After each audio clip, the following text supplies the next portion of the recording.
Meanwhile, on the 36th floor, Wild Sonichu continues to search the building. Insert Henry Mancini's Pink Panther theme. As he sneaks into a hallway, we overhear Sonichu in the elevator. What card game is that from? Wild uses the Sonichu ball to find the room with the missing ball inside, and he approaches it. Locked, he thinks, as the doorknob refuses to budge. He produces one of his razor leaves and slides it between the door and the jamb, cutting through the deadbolt. Wild reaches for the safe inside the room, then notices that the Sonichu ball is simply sitting on top of a dresser. He picks up the blue Sonichu ball, only to find that his invisibility has worn off. Shoot, thinks Wild, the crystal's power have overridden my conversion. Desperate, he attempts to contact Magi-chan telepathically. Magi-chan, do you read me? Magi-chan, respond, over. Dang, there must be some kind of force field blocking psychic links. I gotta get out of here without being spotted. Holding the two Sonichu balls in his hands, Wild commands them with his mind. Legendary crystals, rest your power in my arms and remain dormant. With effort, his command takes effect, and the Sonichu balls absorb inside Wild's arms. 72nd floor, 2 p.m. Sonichu and Rosachu approach a cloaked figure in the spacious, empty room. At his side is a woman on a leash. Visitors, welcome to my heck, he says. I am Jason Kendrick Howell, a 20-year-old troll who offers only slanderous mockeries. And this is my minoree, 17-year-old woman, Kathleen Nicole Wallace. Everything I do with this woman is absolutely illegal within these 50 states. You two are here to talk about the Christian page on my 4-cent garbage website. Sonichu and Rosachu look to each other and nod. Mm-hmm, says Sonichu. Mm-hmm, says Rosachu. Yes, sir, my loving, caring sweetheart and I have come to discuss the webpage in question, says Sonichu. We humbly request that it would be removed from the internet for good. For you are not just dragging Christian Weston Chandler's name in the mud, you also drag the American hopes and dreams and ideas of the majority of these great, humble United States of America along with him. You've had your laughs, but ask yourself, is it really worth it to continue on with these slanders that drags the names of the good people within this country that was founded with love and peace within it, that those before us have fought valiantly to withhold, that I was born and raised under the old glory that is the red, white, and blue? As Sonichu speaks, Rosachu takes hold of his arm in loving admiration. In my humble answer, says Sonichu, I say nay. What is your answer, Mr. Howell? I'd say you are a sap, replies Jason. I am a troll with no such beliefs. I know that we are born, then we die. I intend to make the most of my pitiful life by tormenting every person within my grasp until they all die from the shame and the distress of their existence.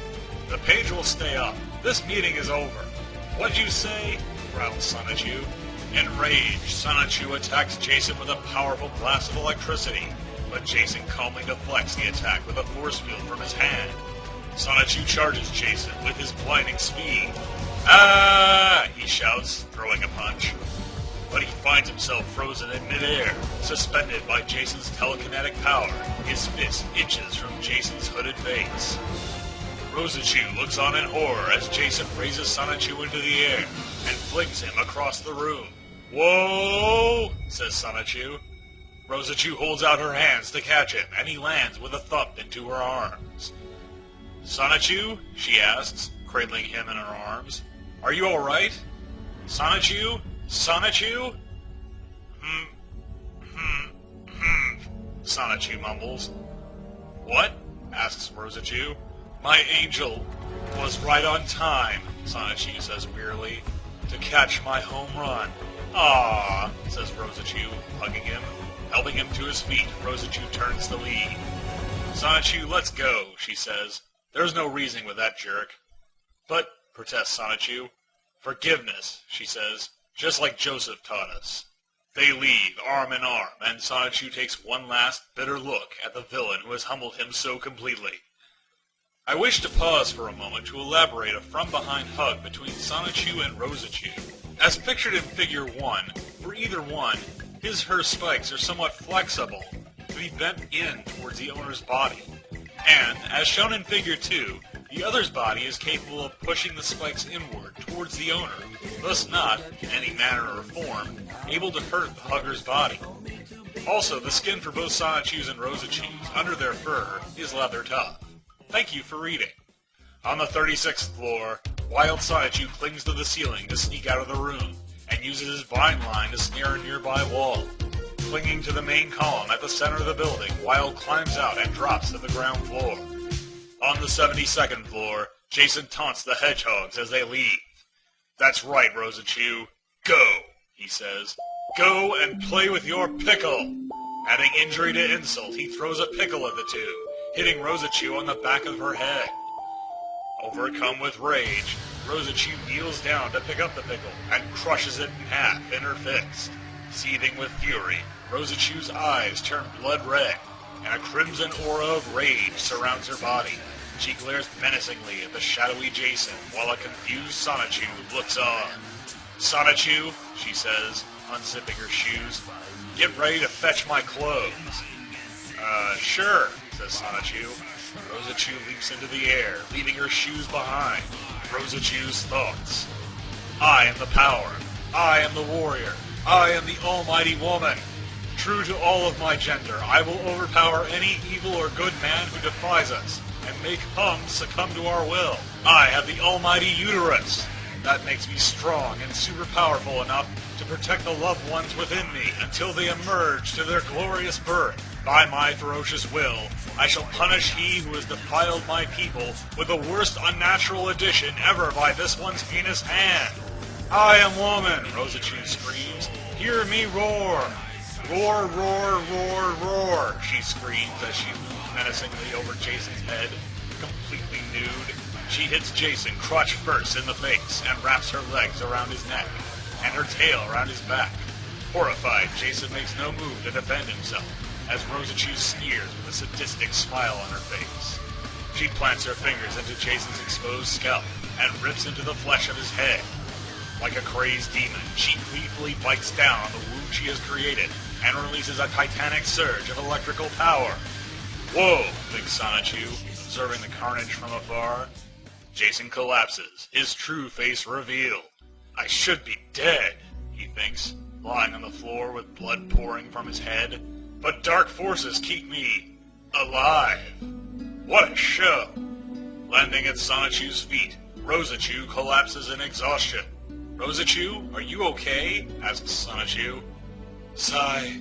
I'll be okay, says Rosachu. I just need to recover. Here are your clothes, says Sonichu. I will wait for you. 2 minutes later, wow, says Sonichu. Rosie, I never thought you could be so strong. You even had me going. Wow. Yeah, great. Thank you, Sweetbolt, says Rosachu. What happened? She thinks to herself. I became so angry, and I transformed into some monster? It took over me, like some primal instincts. I couldn't control it. I hope this thing doesn't emerge again. No worries, says Sonichu. We'll get you home, and you can rest for a while. You were awesome. Reaching the floor, Wild swings up to the ceiling of the first floor and makes his way to the exit. 2 minutes later, Sonichu and Rosachu exit the Force End Garbage Magazine building and meet Wild outside. Wild, says Sonichu. Glad to see you safe. Did you find the crystal? Yes, says Wild. I got it. I had to hide their power within my arms. I'll release them when I give them to Patty-chan.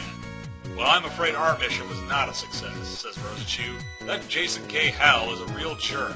I guess all we can do is pray for his downfall. Well, let's get back to Quickbill, says Sonichu. Magi-chan? I read you all, Sonichu, says Magi-chan via telepathy. I shall teleport you three back to Quickbill now. Later, in the Quickbill mayor's office, Allison Amber, Chris's secretary, is bogged down in paperwork. Sigh. Sign that, deny this, approve that, she says. I shouldn't have left Hollywood. Inside Chris's mayoral conference room, Patty and Magi-chan meet with Wild.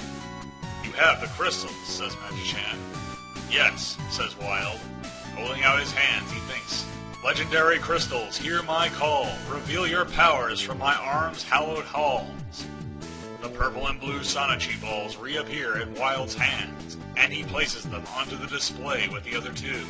Well, says Patty, with my master in possession of two of the crystals, there's only one left for us to collect. Come back soon, Master.